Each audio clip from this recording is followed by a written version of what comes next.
Once a criminal, always a criminal. According to a 2005 report by the Bureau of Justice Statistics, that might be true. A study done by the Bureau of Justice Statistics showed between 68 and 77% of criminals released from prison in 30 states recidivated within 5 years. This is a graph of 405,000 criminals released from prison in 30 states. This color represents the recidivated criminals, the criminals that went back to prison. This color is the prisoners that remained free.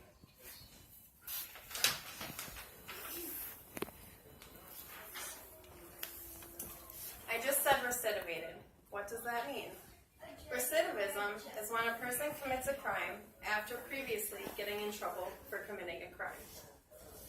Since I'm a criminal justice student, I've done research and written papers on recidivism. I'll discuss some of what I've learned with you in this speech. Recidivism is a growing trend based on unhealthy home lives, lacking education, mental illness, and other factors. There are things that can be done to lower recidivism rates. We'll discuss these things later. Let's start with what contributes to recidivism. There are three main contributors to the recidivism. The first is family and community life. Being in dysfunctional environments like home, school, and poor communities can all contribute to a life of crime. These environments can lead to drugs, alcohol, and gangs. Incarceration gives stability and structure, but leaving a jail setting and returning to an unstable home, school, and community environment is a challenge for many offenders. The second contributing factor is education. Being under or uneducated creates problems. These offenders have harder times getting and keeping employment. Financial problems can lead to recidivism. The third contributing factor is having a learning disability or a mental illness.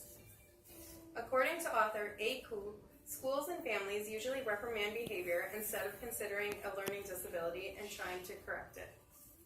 Koo also says people with learning disabilities and mental illness have poor decision-making skills, which create behavioral problems, criminal behavior, and the inability to learn to not to reoffend. Now that we understand what the causes of recidivism are, let's go over some rates.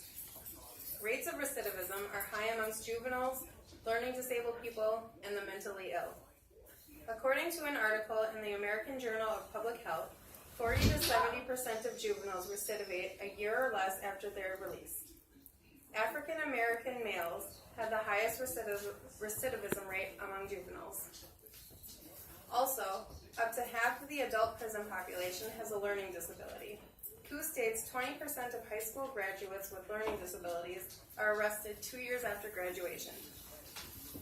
And even higher, 56.4% of learning disabled high school dropouts are arrested between 3 to 5 years after dropping out. And about 60 to 80% of juveniles detained have mental health issues. There are things that can be done to lower recidivism rates, though. Better training for corrections and intake staff and better intake procedures could be beneficial in dealing with and assessing offenders to determine if there is a learning disability. Access made easier for behavioral and mental health treatments or even family dysfunction therapy could lower recidivism rates. Much of the staff giving counsel or assessing offenders aren't even qualified. Koo states the Federal Bureau of Prisons tries to promote rehabilitation, which equals lower recidivism through educational programs. Federal prisons require most prisoners to obtain a high school level of math, reading, and writing. Studies show that inmates who participated in prison education programs had 30% lower odds of recidivating. Let's review what we covered. Many things contribute to recidivism, especially unhealthy home and community environments, lack of education, learning disabilities, and mental illness. Thankfully, there are methods that can be placed to help lower recidivism rates with better training for corrections and intake staff, better intake assessments, more education programs, and easier access to counseling. Recidivism is a growing trend that can be lowered. Once a criminal, always a criminal doesn't have to be so accurate.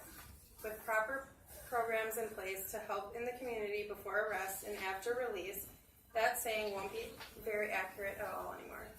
Thank you for listening.